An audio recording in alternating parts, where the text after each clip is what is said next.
cette nouvelle année aussi, je voulais vous dire autre chose. C'est que j'ai décidé donc de faire de temps en temps des vidéos, notamment sur le mouvement, d'expliquer pas mal de choses à ce niveau-là, de donner suite à ma vidéo prise de masse et aux autres vidéos que j'ai pu faire. Hein. Donc ça ne sera pas des vidéos du tout comme ce que vous avez l'habitude de voir, puisque je vais vous expliquer simplement, donc sans effets spéciaux, sans Photoshop, sans tout ça, même si j'ai fait les vidéos des youtubeurs et tout ça, ce ne sera pas des vidéos du tout youtubeurs, hein. Ça va être vraiment des vidéos de quelqu'un qui continue de chercher, même après 15 ans d'expérience, qui continue, qui pose des questions et tout ça, libre.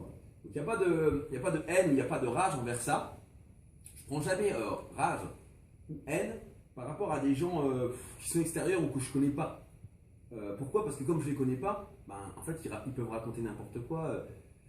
J'ai pas de rapport ou j'ai pas de relation à eux. Le problème du virtuel, c'est que vous dites quelque chose en virtuel. Bon, Anthony Pessala, c'est pas pareil, parce que même si j'ai pas voyagé, j'ai pas mangé, j'ai pas dormi avec lui, je croyais que je le connaissais puisque c'est lui qui a voulu me tanner quand on était au Musclemania. Donc en fait, on a eu quand même un rapport, et dans la réalité, c'est pas que je le connais, je suis pas prétentieux comme lui à dire que je le connais, mais j'ai eu une approche où je l'ai pris pour un ami. Donc ça, c'est pour ça que là, ça m'a vraiment gonflé, ça m'a vraiment énervé. C'est normal, quand on se trompe, le fait de se tromper, ça énerve. Donc là, je me suis trompé sur son cas, donc ça, je m'en excuse. Mais pour les autres, quand je parle de personnes que je n'ai pas vues, je n'ai pas fréquentées, je parle de ce que je vois ou de ce qu'ils proposent, de l'extérieur. Je ne parle pas d'eux, je parle de ce qu'ils produisent, de ce qu'ils font. C'est deux choses différentes. Mais le problème, c'est qu'il y en a beaucoup qui confondent les deux. Ils confondent le sujet et l'objet. Ça veut dire, je dis par exemple, un tel ou un tel ou un tel ou un tel, il y en a plein d'autres à qui je l'ai dit. Un mouvement, que le mouvement est faux, que ce qu'il propose, il manque des choses. Si je dis ça, c'est pour que la personne se reprenne et avance et fasse mieux. C'est mon travail d'éducateur sportif. Je ne suis pas en train de dire que la personne qui fait ça, c'est une connasse, ou c'est un connard, ou c'est un enfoiré, ou que c'est quelqu'un de mauvais, ou que je suis meilleur. Je ne suis pas dans ce cadre-là. Je suis dans le cadre de mon travail. Mon travail qui est de faire avancer les choses, de faire évoluer les choses.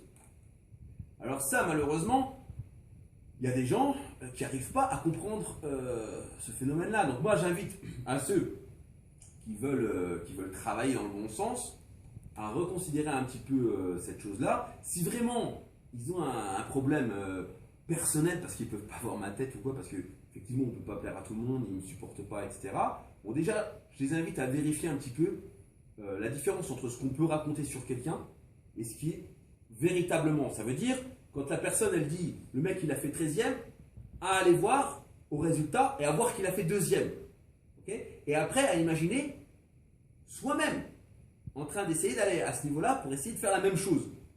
Ça, c'est la première chose pour se rendre compte que c'est peut-être une personne, un aîné, comme j'appelle ça, comme moi par exemple, j'ai mon prof de karaté qui me corrige.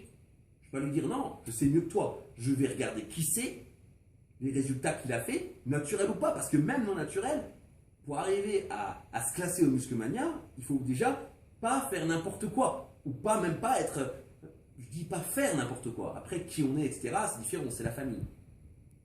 Donc, déjà, regardez les résultats et à regarder les choses un petit peu avec le cerveau. D'accord ? Après, s'ils veulent juste taper une baston, bon, là, il n'y a même pas besoin d'objet, je veux dire.